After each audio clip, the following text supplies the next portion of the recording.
Hi, Plap. So, congrats sa 2-0 start so far. Bago yung mga main questions ko, kamusta yung matchup mo doon sa nagbabalik na sa Ryota? Ano po, sobrang lakas din niya. Parang nahirapan din kami, lalong-lalo nung game 2. Okay. Tapos eto lumalabas na lagi sa SOCMED feed ko. Simula doon sa Charlene's TV. Tapos yung pinakahuli, yung may hawak ka na isang templadong kape. Yeah. Nalaman ko, still-confirm mo kanina before we, sama mo pala yung Charlene's Cafe. Opo. So, kwentuhan mo naman kami, paano nag-start yun? Nung time last year po kasi, parang yung mami ko po, parang po talaga niya dream niya rin po talagang magka-business ng gano'n mga coffee shops. And then, inisip ko po, Christmas, tapos, wala ako sa birthday niya kasi may laro kami. Kaya yun, yung inisip ko, birthday gift ko sa kanya is yung coffee shop na yun. Okay. So, clarify ko lang, may part ownership ka ba doon or... Nung ginawa po namin yung business na yun, sinabi ko sa kanya na lang lahat, sa kanilang dalawa ni ate. Kumbaga, hindi na ako sasama sa ganun kasi gift ko sa kanila yun. Kumbaga, yung part ownership lang po nung cafe na yun is yung mom ko and yung ate ko.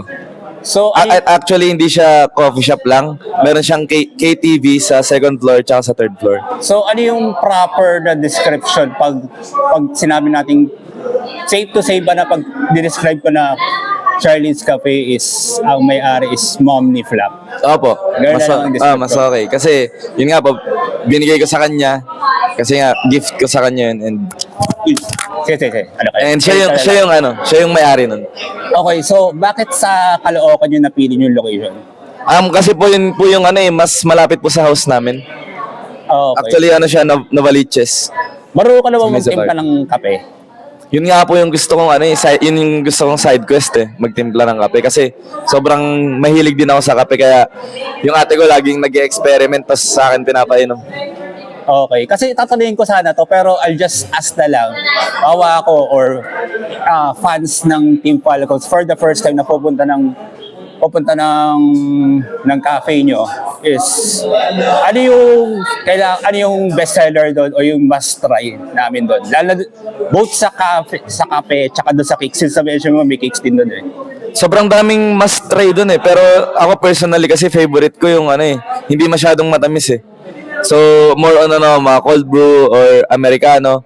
Pero sobrang dami talagang choices doon as in. Tapos kapag hindi ka naman mahilig sa kape, yung must try ko doon is yung winter lemonade. Yun yung pinakamasarap na sobrang nakaka-refresh talaga. And sa cakes, ano yung must try namin doon? Sa mga cakes, di ko masyado alam yung doon, mga pastry doon Hindi kasi din ako mahilig sa mga pastry masyado. Okay. So, ito yung isa rin sa pinag-uusapan sa SOCMED din. Kasi may iba kasi, yung ibang impressions kasi may iba kasi para medyo nata-turn off pag yung isang cafe-ihan, for example, na dinaan lang sa aesthetic pero hindi naman okay yung kape. Ayun, yung coffee shop namin, sobrang aesthetic na. Sobrang sarap pa ng mga foods and ng mga coffees and yung mga refreshing drinks. May mga mocktails din doon. Okay, so last question, two more questions na lang is listed na ba siyang doon sa mga doon sa mga known na delivery apps? Na mga? Na mga delivery apps. Opo, inasikaso na po nila like Grab or Foodpanda, mga ganun. Okay, so promote mo na lang or si operating hours. So ayun, hanggang 2 a.m. guys. Yun yung maganda doon.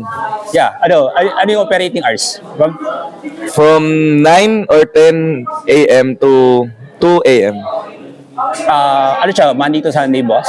Opo, Tuesday to Sunday. Okay.